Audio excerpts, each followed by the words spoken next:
75वें अमृत महोत्सव पर संस्कृति और वेदांत का दिव्य संगम मुंबई के पवई स्थित चिन्मय मिशन आश्रम में 3 फरवरी को आध्यात्मिक उल्लास और भक्ति का अद्भुत दृश्य देखने को मिला, जब चिन्मय मिशन की अमृत वाहिनी यात्रा मुंबई पहुंची।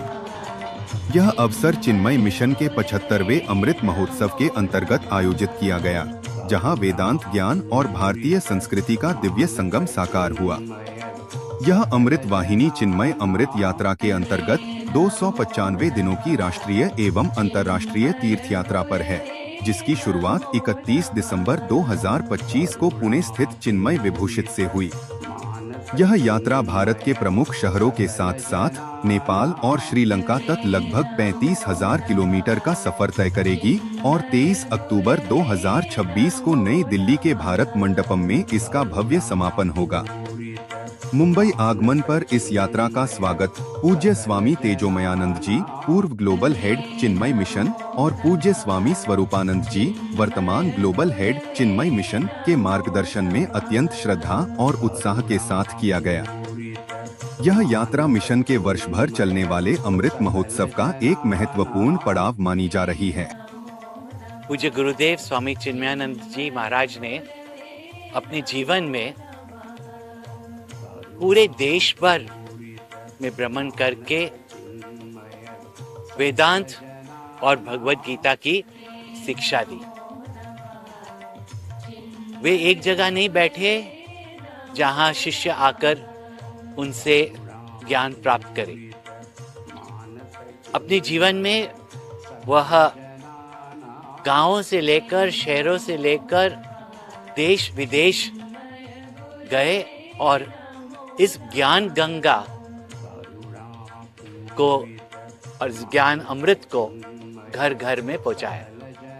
और यह जो 75 साल है चिन्मय मिशन का, पूज्य गुरुदेव का जो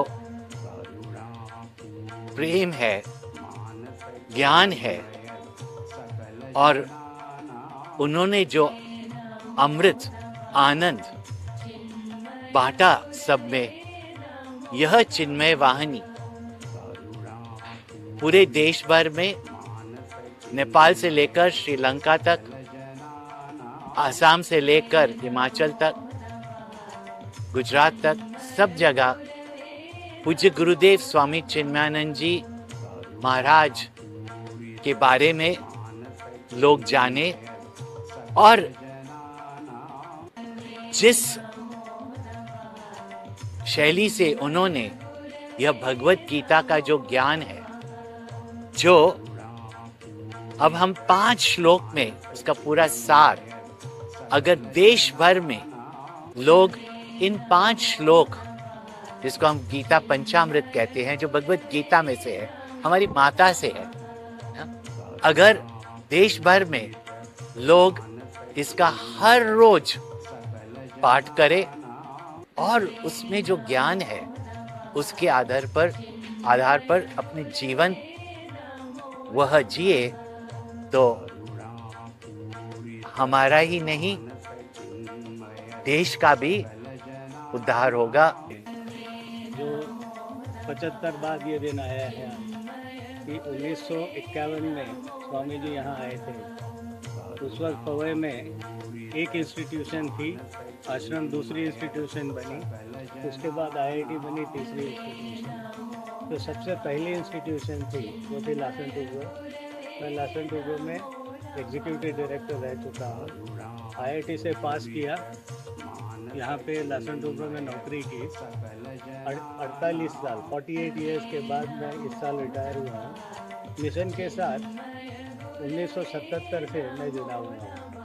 तो हमारे लिए आश्रम ये घर जैसे है कि हम हमेशा कोई फंक्शन है तो यहाँ आते हैं। तो आज का दिन तो इतना स्पेशल था कि गुरुजी आज गुरुदेव खुद यहाँ आए, तो ये स्पेशल है आज के दिन के लिए कि यहाँ आए। दूसरा चीज़, जो 75 साल स्वामी जी की जो जनता की सेवा की, जो नॉलेज पब्लिक को दिया पूरा, भगवत गीता और कर्मयोग ज्ञान योग के रूप से निर्वाण कैसे पाए, हम हमारे सुख दुखों से कैसे दूर निकले, इसका पूरा जो निचोड़ है वो स्वामी जी हमेशा उनके स्पीचेस में देते थे। मेरा प्रिविलेज है कि 1977 में सबसे पहले लासन टुब्रो में स्वामी जी का एक बहुत बड़ा प्रोग्राम हुआ था। लासन टुब्रो के एम्प्लॉयज़ में से करीबन 2,500-3,000 एम्प्लॉयज़ एक साथ में बैठ के स्वामी जी का डिस्कोर्स हमने सुना था। और उसके बाद में स्वामी जी के साथ हम लोग जुड़े हुए थे। ये आश्रम में बैठ के हमने पूरा वेदांत जो कोर्स होता है वो भी यहाँ किया हुआ है। तो ये एक बड़ा स्पेशल फीलिंग है आश्रम में आने का कि यहाँ कोई बड़ा प्रोग्राम है। और जब गुरुदेव खुद आते हैं, हम कहते हैं कि पूजा में हम इन्वोक करते हैं, पूजा करने के टाइम पे आप आए बिराजे। यहाँ तो उनका जो जो उन्होंने खुद यूज़ किया है इतने सालों में, खुद यहाँ पे आज आया हुआ है। तो ये जो वैन जा रही है पूरी ऑल ओवर इंडिया, उसमें स्वामी जी की खुद की यूज़ की हुई चीज़ें, उनका पेन, उनका चार्ट, उनका कहने का तरीका, उनकी शूज़, उनके खड़ा, उनके वस्त्र, उनका फोटो, उनका पूरा मूर्त स्वरूप, ये पूरा भारत भर जा रहा है। हमें याद है कि स्वामी जी जब भी उनके गुरु से हिमालय से नीचे उतरे थे तो उन्होंने एक वाव ली थी कि जिस दिन मैं किसी को गीता नहीं सिखाऊंगा मैं खाना नहीं खाऊंगा। एक कहते हैं कि जो गृहस्थ का काम होता है कि कोई भी स्वामी या ब्रह्मचारी आए तो उसको खाना खिलाए। तो स्वामी जी कहते थे कि मैंने जब तक आपको कुछ सिखाया नहीं मैं खाऊंगा नहीं। So this Amrit Yatra convoy has the Amrit Vahini, which is a 26-seater bus, but which has been converted to a temple on wheels.